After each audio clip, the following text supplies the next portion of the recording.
नमस्कार दोस्तों, आप सभी को हमारी YouTube चैनल पर स्वागत है। बच्चे हो या बड़े, आत्मा का विषय लोगों के बीच हमेशा से ही रहस्यमय रहा है।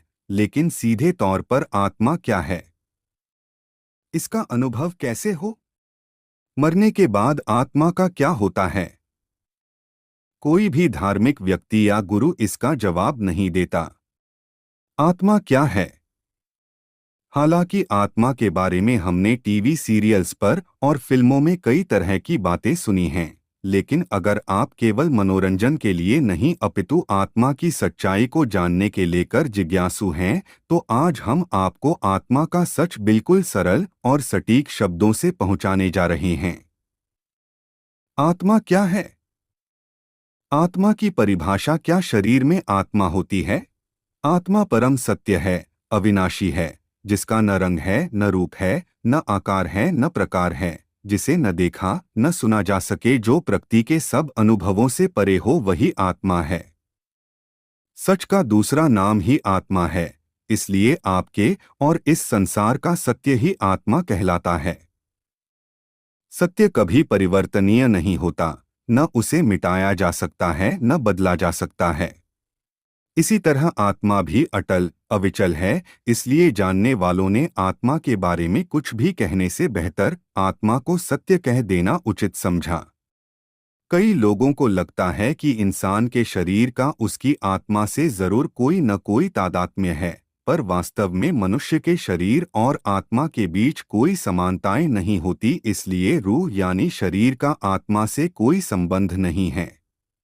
हमारा शरीर चाहता है इसे भांति भांति के अनुभव हो, इसे भोजन मिले, सुरक्षा मिले ताकि यह बचा रहे, लेकिन आत्मा को सिर्फ सत्य से मतलब है, क्योंकि वो भला जिसे कोई मार नहीं सकता, मिटा नहीं सकता, उसे क्या किसी की सुरक्षा चाहिए, मान सम्मान चाहिए।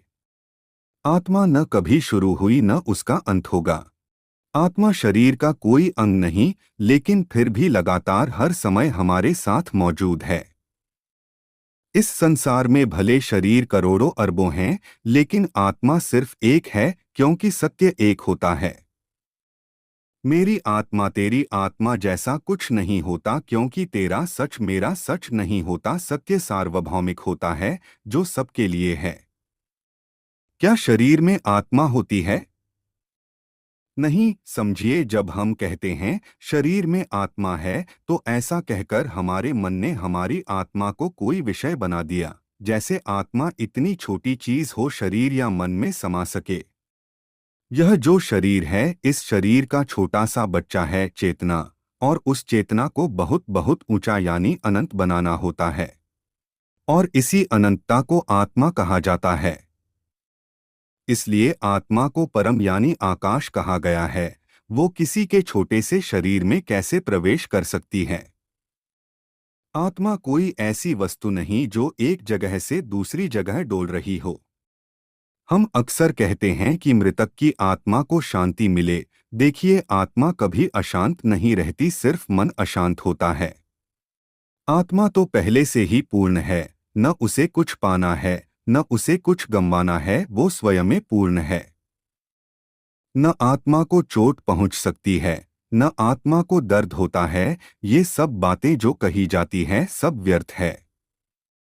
सिर्फ मन को दर्द होता है।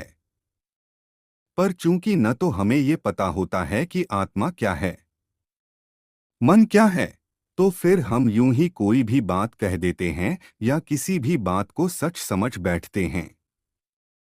इसलिए आत्मा को अनिकेत भी कहा गया है, क्योंकि वो किसी के शरीर, घर या यहाँ तक कि ब्रह्मांड में भी प्रवेश नहीं कर सकती। जन्म मृत्यु तो एक दूसरे के पूरक हैं, साथी हैं।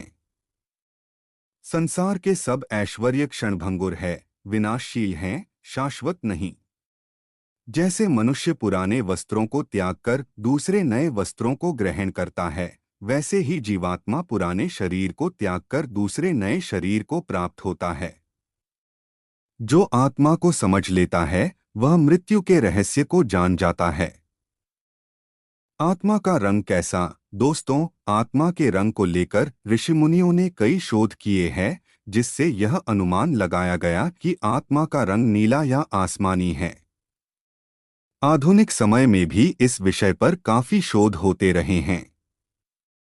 वर्तमान में आत्मा के रंग को लेकर शोध कर रहे पांडिचेरी के के सुंदरम का भी कहना है कि आत्मा का रंग नीला या आसमानी है। वैसे यह आसमानी रंग को अधिक करीब मानते हैं। क्या आत्मा जिंदगी और मौत के बीच की कड़ी है? दोस्तों, आत्मा या आत्मन पद भारतीय दर्शन के महत्वपूर्ण प्रत्ययों विचार में से एक है। यह उपनिषदों के मूलभूत विषय वस्तु के रूप में आता है, जहां इससे अभिप्राय व्यक्ति में अंतर्निहित उस मूलभूत सत्य से किया गया है जो कि शाश्वत तत्व है तथा मृत्यु के पश्चात भी जिसका विनाश नहीं होता। जिंदगी और मौत के बीच में जो सबसे बड़ी कड़ी है वह आत्मा शरीर में है तो जिंदगी है, और आत्मा ने शरीर को छोड़ दिया तो शरीर के बेजान पुतला है।